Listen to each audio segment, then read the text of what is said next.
پیارے دوستوں، تخلیق آدم کے بعد جب حضرت آدم علیہ السلام جنت کے اندر تشریف لائے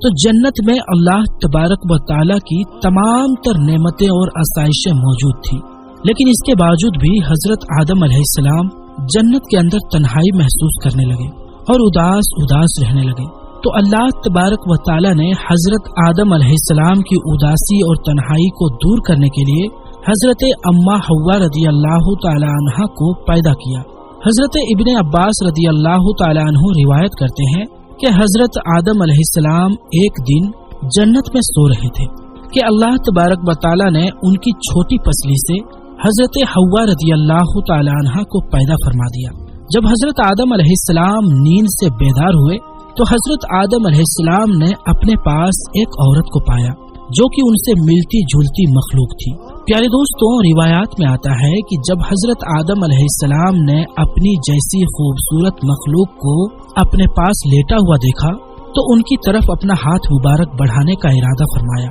تو اس وقت فرشتوں نے عرض کیا کہ ٹھہر جائیے، پہلے آپ ان کا حق مہر ادا کریں۔ تو حضرت آدم علیہ السلام نے فرشتوں سے پوچھا کہ ان کا حق مہر کیا ہے؟ تو فرشتوں نے عرض کیا کہ ان کا حق مہر یہ ہے کہ آپ ہمارے آقا و مولا حضرت محمد مصطفیٰ صلی اللہ علیہ وآلہ وسلم پر 10 مرتبہ درود پاک پڑھیں۔ چنانچہ حضرت آدم علیہ السلام جب جنت میں داخل ہوئے تو آپ نے پہلے ہی جنت کے مختلف مقامات پر جگہ جگہ پر حضرت محمد مصطفیٰ صلی اللہ علیہ وآلہ وسلم کا اسم گرامی لکھا ہوا دیکھا تھا، کیونکہ حضرت محمد مصطفیٰ صلی اللہ علیہ وآلہ وسلم اللہ تبارک و تعالیٰ کے محبوب ہیں، اور اللہ تبارک و تعالیٰ نے اپنے محبوب کے نام سے جنت کو مزین فرمایا تھا، یعنی سجایا ہوا تھا۔ چنانچہ حضرت آدم علیہ السلام نے آپ صلی اللہ علیہ وآلہ وسلم کی ذات اقدس پر درود پاک پڑھا، اور اس طرح حضرت آدم علیہ السلام اور اماں حوا رضی اللہ تعالی عنہ کا نکاح ہوا۔ پیارے دوستوں، روایات میں آتا ہے کہ حضرت آدم علیہ السلام اور اماں حوا رضی اللہ تعالی عنہ 60 سال تک جنت میں رہے، لیکن ان کو حق کے زوجیت عطا کرنے کا حکم نہ تھا اور نہ ہی بچے پیدا کرنے کا حکم تھا۔ چنانچہ اس طرح حضرت آدم علیہ السلام اماں حوا رضی اللہ تعالی عنہ کی تخلیق کے بعد بڑے آرام و سکون سے جنت میں رہنے لگے۔ حضرت آدم علیہ السلام اور اماں حوا رضی اللہ تعالی عنہ جتنا عرصہ بھی جنت میں رہے، اس عرصے کے دوران ان دونوں پر جنت میں کسی بھی مقام پر جانے کی کوئی پابندی نہ تھی سوائے شجر ممنوعہ کے۔ جنت میں ایک ایسا درخت تھا جس کا پھل کھانے سے اللہ تبارک و تعالیٰ نے منع فرمایا تھا۔ جیسے ہی اللہ تبارک و تعالیٰ نے حضرت آدم علیہ السلام اور اماں حوا رضی اللہ تعالی عنہ کو اس شجر ممنوعہ کے قریب جانے سے منع فرمایا تو ادھر شیطان مردود کو حضرت آدم علیہ السلام سے بدلہ لینے کا موقع مل گیا۔ چنانچہ شیطان مردود حضرت آدم علیہ السلام سے بدلہ لینے کے لیے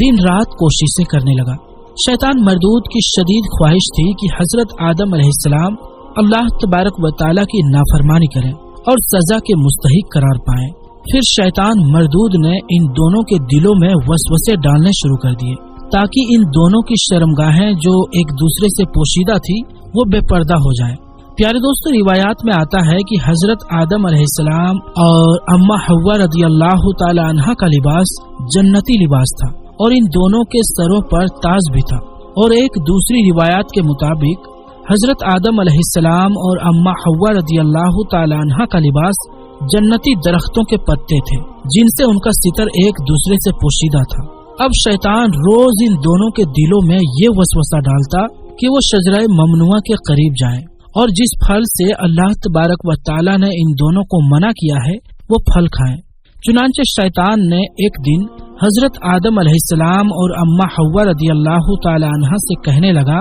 کہ تمہارے رب نے تم دونوں کو اس درخت کے پھل کھانے سے اس لیے منع کیا ہے کہ کہیں تم لوگ یہ پھل کھا کر ہمیشہ ہمیشہ کے لیے زندہ رہنے والے نہ بن جاؤ، یا کہیں تم لوگ فرشتے نہ بن جاؤ۔ چنانچہ شیطان کی یہ شیطانی باتیں سن کر حضرت حوا رضی اللہ تعالی عنہ سوچنے پر مجبور ہو گئی کہ آخر کار اللہ تبارک و تعالی نے ہمیں اس پھل کھانے سے منع کیوں فرمایا، جبکہ جنت میں اور کسی بھی مقام پر جانے سے اور کوئی بھی چیز کھانے سے منع نہیں کیا گیا۔ شیطان مسلسل حضرت اما حوا رضی اللہ تعالی عنہا پر وار کرتا رہا اور پھر آخر کار شیطان مردود کی کوششیں رنگ لے آئی۔ شیطان مردود نے حضرت حوا رضی اللہ تعالی عنہا کو پھل کھانے پر راضی کر لیا۔ ایک دن حضرت حوا رضی اللہ تعالی عنہا نے حضرت آدم علیہ السلام سے کہا کہ ہم شجرہ ممنوعہ کا ذرا سا حصہ کھا کر تو دیکھیں کہ آخر کار اس میں کون سا راز چھپا ہوا ہے جس کی وجہ سے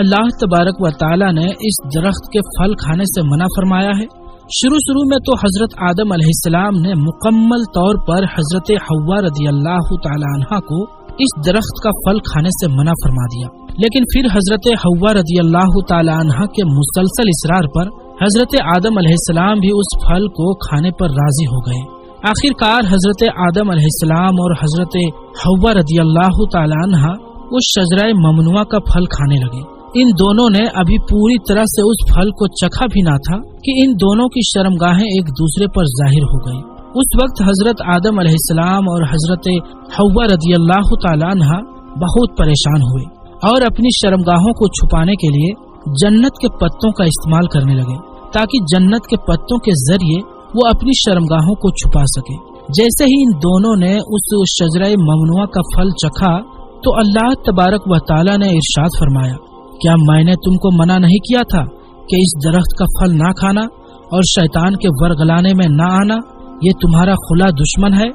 اس وقت جب حضرت آدم علیہ السلام اور حضرت حوا رضی اللہ تعالی عنہا نے اللہ تبارک و تعالی کا یہ پیغام سنا تو خوف الہی کی وجہ سے کانپنے لگے۔ اس کے بعد اللہ تبارک و تعالی نے حضرت آدم علیہ السلام کو اور حضرت حوا رضی اللہ تعالی عنہا کو زمین پر اتار دیا، جیسا کہ اللہ تبارک و تعالی سورہ اعراف کی آیت نمبر 25 میں ارشاد فرماتا ہے، اب تم دونوں ایک خاص مدت تک زمین پر ہی رہو گے جہاں تم ایک دوسرے کے دشمن ہوگے اور وہاں ہی مرنا ہے اور اسی میں سے پھر پیدا ہونا ہے۔ پیارے دوستوں، روایات میں آتا ہے کہ حضرت آدم علیہ السلام کو ہند میں اتارا گیا جبکہ حضرت حوا رضی اللہ تعالی عنہا کو جدہ میں اتارا گیا۔ جیسے ہی یہ دونوں زمین پر تشریف لائے تو ایک دوسرے کو ڈھونڈنے لگے لیکن ایک دوسرے کو تلاش نہ کر پائے۔ روایات میں آتا ہے کہ جب حضرت آدم علیہ السلام جنت سے زمین پر تشریف لائے تو آپ کے پاس حجر اسود اور جنت کے پتے بھی تھے جن کو انہوں نے زمین پر پھیلا دیا۔ حضرت ابن عباس رضی اللہ تعالی عنہ سے مروی ہے کہ حضرت جبرائیل علیہ السلام حضرت آدم علیہ السلام کے پاس تشریف لائے اور گندم کے 7 دانے اپنے ساتھ لے کر آئے۔ حضرت جبرائیل علیہ السلام نے اس گندم کے دانوں کو حضرت آدم علیہ السلام کو دے دیا تو حضرت آدم علیہ السلام پوچھنے لگے کہ یہ کیا ہے؟ تو حضرت جبرائیل علیہ السلام نے عرض کیا، یہ اس درخت کا پھل ہے جس سے آپ کو روکا گیا تھا لیکن آپ نے تناول فرما لیا۔ تو اس وقت حضرت آدم علیہ السلام نے فرمایا کہ اب میں اس کا کیا کروں؟ تو حضرت جبرائیل علیہ السلام نے عرض کی کہ ان دانوں کو زمین میں بو دیجیے۔ حضرت علامہ ابن قصیر لکھتے ہیں کہ حضرت آدم علیہ السلام سے جو خطا ہوئی تو حضرت آدم علیہ السلام اس خطا کی معافی کے لیے اللہ تبارک و تعالی کی بارگاہ میں ایک لمبے وقت تک روتے رہے اور اللہ تبارک و تعالی سے معافی مانگتے رہے۔ چنانچہ ایک دن اللہ تبارک و تعالی کو حضرت آدم علیہ السلام کی گیریہ زاری پر رحم آیا تو اللہ تبارک و تعالی نے حضرت جبرائیل علیہ السلام کو حضرت آدم علیہ السلام کی طرف بھیجا کہ جاؤ اور حضرت آدم علیہ السلام کو معافی کی خوشخبری دے دو۔ جب حضرت جبرائیل علیہ السلام نے آ کر حضرت آدم علیہ السلام کو اللہ تبارک و تعالی کا یہ پیغام پہنچایا کہ اللہ تبارک و تعالی نے آپ کی خطا کو معاف فرما دیا ہے تو حضرت آدم علیہ السلام بہت زیادہ خوش ہوئے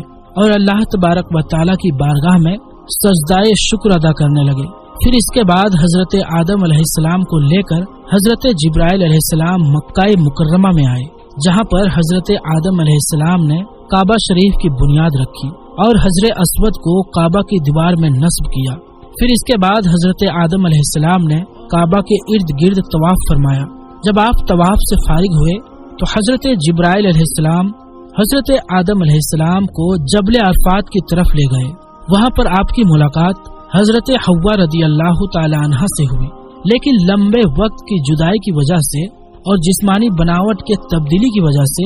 آپ ایک دوسرے کو پہچان نہ سکے۔ پھر حضرت جبرائیل علیہ السلام نے ان دونوں کا تعارف کروایا۔ اس وقت آپ دونوں بہت خوش ہوئے۔ پیارے دوستو، یہی وہ وقت تھا جب دنیا کی سب سے پہلی عورت کو حیض آیا۔ پھر اس کے بعد اللہ تبارک و تعالیٰ کے حکم سے حضرت آدم علیہ السلام اور حضرت حوا رضی اللہ تعالی عنہا کی قصیر اولاد ہوئی۔ پیارے دوستو، اس طرح شیطان مردود نے جنت کے اندر حضرت آدم علیہ السلام سے بدلہ لینے کے لیے عورت کو ورگلایا، اور شیطان مردود ہمیشہ سے انسان کو بہکانے کے لیے عورتوں کا استعمال کرتا ہے، جیسا کہ اللہ تبارک و تعالیٰ قرآن پاک میں ارشاد فرماتا ہے کہ بے شک عورتیں شیطان کی رسیاں ہیں۔ اللہ تبارک و تعالیٰ سے دعا ہے کہ اللہ تبارک و تعالیٰ